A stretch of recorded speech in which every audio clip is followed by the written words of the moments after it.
اوكي. سلام، كيفكم؟ ان شاء الله تكونوا بألف ألف ألف خير. انتوا عم تشوفوا هذا الفيديو.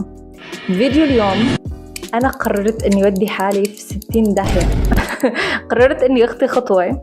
هي الخطوة انا صار لي زمان مجهزت لها، وقررت اني اوثق الرحلة، واني هيك خلي عندي باليوتيوب لحتى مستقبلا هيك راجع شوف خطواتي انا كيف كنت افكر وكيف كنت احلم ووين صرت بالمستقبل. عرفتوا كيف؟ فبهذا الفيديو رح نعمل ميني كولكشن صغيرة مكونة من 4 تصاميم، ورح نجهز بورتفوليو مع بعض، ورح نصمم التصاميم مع بعض ونبعتهم مع بعض لشركة وإدارة أعمال الشام. كن أحلى من هيك؟ خلونا نبلش.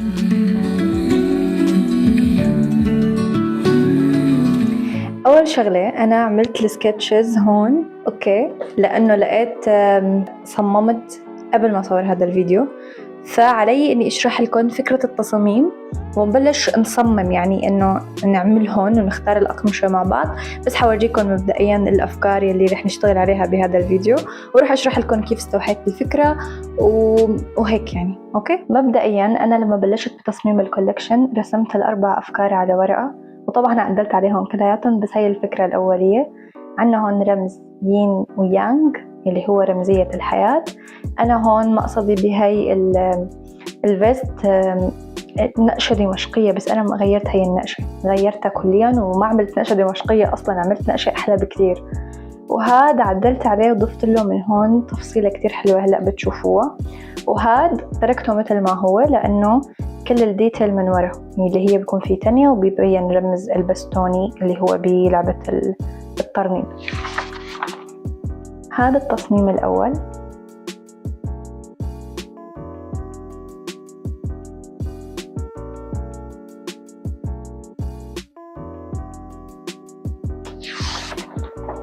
هذا التصميم الثاني.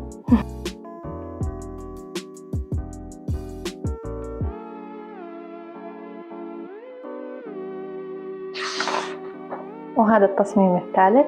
شايفين قديش صار أحلى؟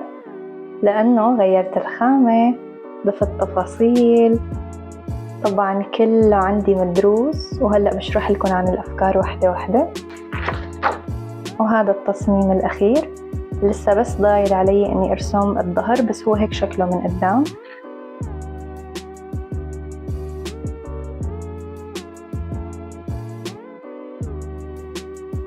أوكي، بعد ما ألقيت نظرة على التصاميم، أنا المفروض هلأ إنه نخطط أنا وياكم للمود بورد.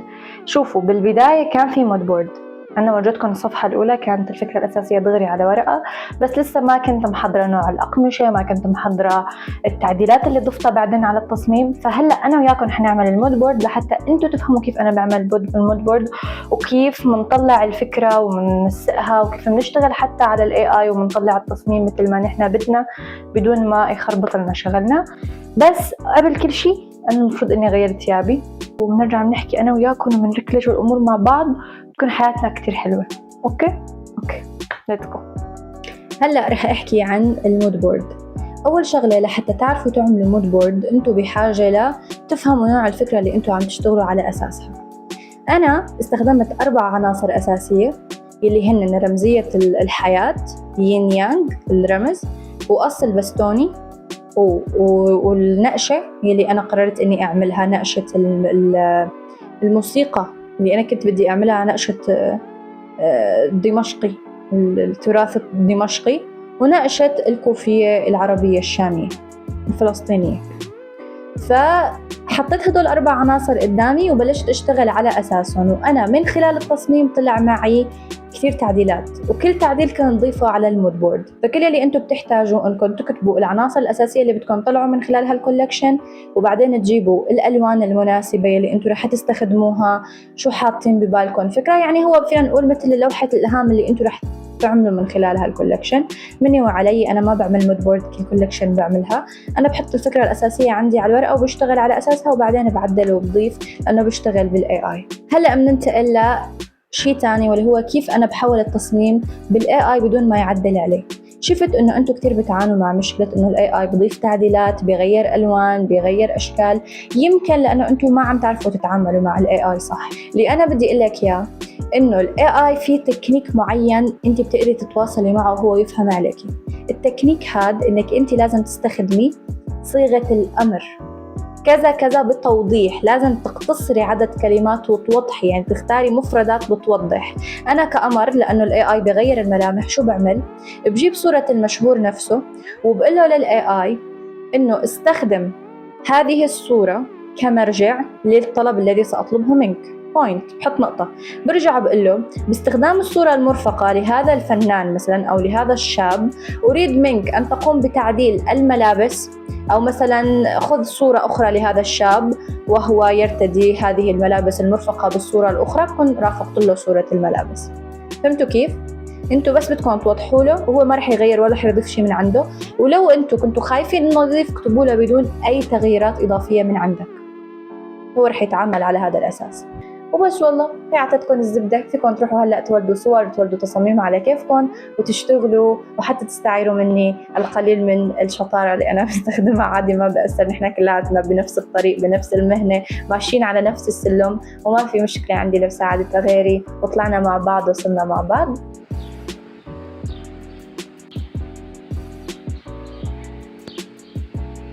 صباح الهنا والفل، يا صباح الياسمين. اوكي، بما انه باين واضح من صوتي انه انا قررت دغري فيق وبلش تصوير وبلش شغل، انه اكتشفت الطاقة الصباحية هي اكثر طاقة ابداعية. انا اخترت لون هاي البدلة، هو رح يكون من تدرجات الاخضر، واتوقع اني رح العب شوي بالظل والانارة بالالوان الخشب، فرح استخدم هاي التدرجات بالبداية كبيس وبعدين رح أظللها. بالنسبة لنوع القماش لساتني عم بعمل سيرش على الموضوع، بس بتوقع اني رح اثبت على قماش الشاموا. لو ما قدرت اظهر تفاصيل هاي الخامة انا رح احط بالبورتفوليو انه انا استخدمت قماش الشاموا. اوكي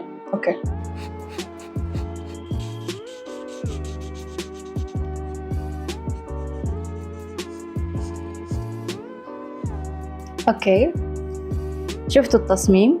الريلز انتشر وما جاب مثل ما أنا كان بدي يجيب، بس إنه يلا ما بيأثر، بالنهاية أنا ما عم بنشر لحتى يجيب، أنا عم بنشر لأنه أنا حابة أنشر. مثل ما شفتوا أنا استخدمت الرمز الكوفية الشامية، الأردن، سوريا، لبنان، فلسطين، وطبعا مع احترامي لأهل فلسطين، بس شي كتير حلو، حتى شي هيك حساس وبتحسوا بيشبه الشامي. واللون كمان عجبني لأنه هاي الدرجة من الأخضر ولا مرة شفت الشامي لابسها، غالبا بيختار الأخضر اللي مطفي أو الأخضر الغامق، بس هاي الدرجة قوية وحلوة. والقماش كتير تقيل، يعني قماش شاموا هاد لحاله شغلة، بدون فكرة التصميم القماش هاد شغلة، فأنا كتير I liked. وضفنا أول تصميم للبورتفوليو. أتوقع أني أنا رح أحط أعكس صفحات البورتفوليو لأنه في براسي تسلسل حلو للتصاميم، فخلينا نشوف هلأ التصميم اللي بعده.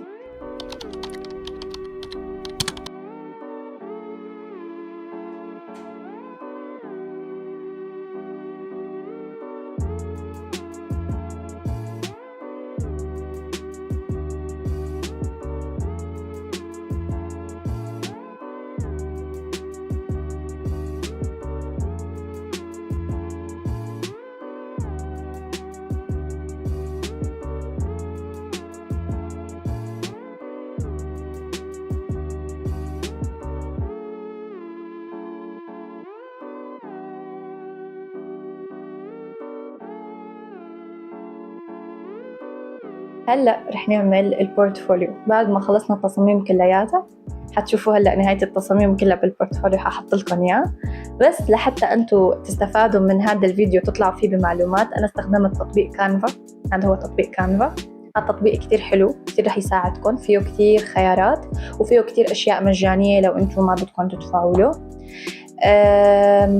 أنا عملته عدة صفحات، تقريبا شي 20 صفحة، وكل صفحة كنت حاطة فيها معلومات وهي الأمور. هلأ حتشوفوه رح أحط لكم إياه. وبعدين حولته ملف PDF، نزل عندي على التليفون ملف PDF لأنه في خيار بتنزيل بكانفا إنه تحولوه لملف PDF، نزل عندي تمام. رحت على جوجل درايف، حسنت عنوان البورتفوليو، حملته لرابط وصار عندي رابط، وصار فيني أنا أبعته للبورتفوليو كرابط بيقدروا يهنن يضغطوا عليه ويفتح عندهم البورتفوليو كامل. لحديت هلأ تمام. خليكم أنتم مع البورتفوليو واستمتعوا هيك بالجمال والرزانة وهيك والتقل لك تفننوا وصيروا مثلي. وبعدين رح أقول لكم لمين رح أبعته وكيف تواصلت معه. تمام.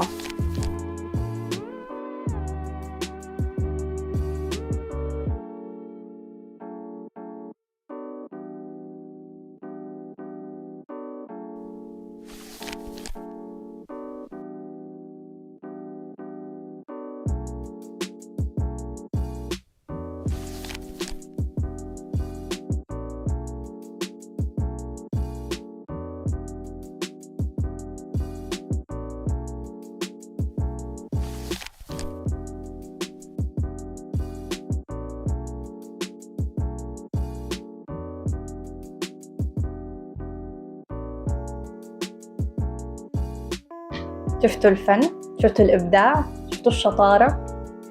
أنا مثلكم، ما بدي أنتوا تتغير طريقة تعاملكم معي، يعني عادي.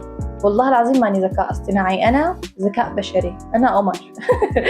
هلأ رح نتواصل مع الأشخاص اللي أنا حاطهم ببالي اللي هن جيني رعيدي، هي جيني رعيدي، أو إليو نادر. هذا إليو نادر بيكون حسب ما بعرف إنه هو صديقه والمسؤول عنه بكل حفلة بيكون هو موجود، بكل مكان بيكون هو موجود، يعني فينا نقول هو الانتيم تبعه. فممكن أنا أتواصل مع الانتيم وتمشي الحال، وإذا ما مشي الحال مع الانتيم نحن بنكون اوريدي متواصلين مع جيني رعيدي اللي هي الستايلست والديزاينر المسؤولة عن جميع الطلاق الشامي، إن كان بالكليبات أو حتى بالمسارح بالحفلات، هي اللي بتكون منسقة الستايل تبعه.